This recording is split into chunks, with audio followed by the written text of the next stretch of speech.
When we first come across this idea of musical texture, it can be very easy to confuse it with this idea of timbre, something that we've already looked at. And I've definitely seen people say texture when they meant to say timbre and timbre when they meant to say texture. So in this video, I'm going to do my best to explain as clearly as possible what the differences are, because they do mean very, very different things, even though they both help us to describe music in some way. As we've said before, timbre is all about trying to describe the quality of sound that we have in music. And a lot of this is to do with instruments and the way those instruments are played and the way those instruments are combined. So if I was to listen to a piece of music that had a really prominent part for the brass section, for example, I might say that the timbre of this bit of music was particularly brass heavy because I was hearing lots and lots of brass type sounds. That might be a combination of trumpets and trombones and French horns. Just take a listen to this.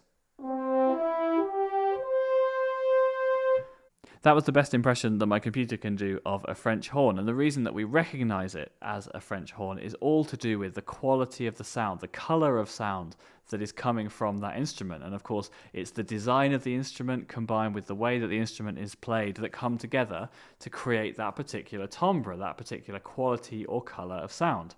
And so that's really important whenever we're trying to talk about a piece of music, whether we're playing it ourselves or we're listening to somebody else's music. It's really good to think about, what kind of sound do I want here? What is the composer sort of trying to create with his music here? And what kind of sound would really help represent that the best that we can? So whenever we're learning, whenever I'm learning a piece of music, I'm always trying to think, when I'm playing the piano, what kind of piano sound do I want here? Because it turns out the piano is capable of producing all kinds of different timbres, all kinds of different qualities of sound. Even though it's the same instrument, we can get it sometimes to sing, we can get it to shout, we can get it to be very, very sort of quiet and whisper things, and all of those different qualities of sound come out through our thinking of timbre. Now, texture is something completely different. When we think about texture, what we're trying to do is get a good overview, almost like a map. So I'm going to talk about texture as being like a map.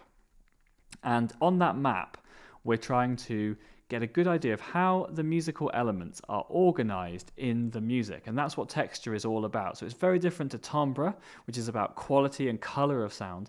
Texture is all about how do the melodies and the rhythms and the harmonies come together into some kind of organization.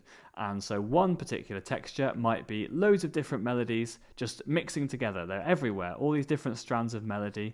There's no obvious harmony particularly. We've just got melodies coming together and mixing up.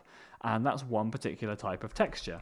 Another type of texture might be where we have one very clear melody across the top here, and we have some very obvious harmonies. So we might have some chords underneath that melody.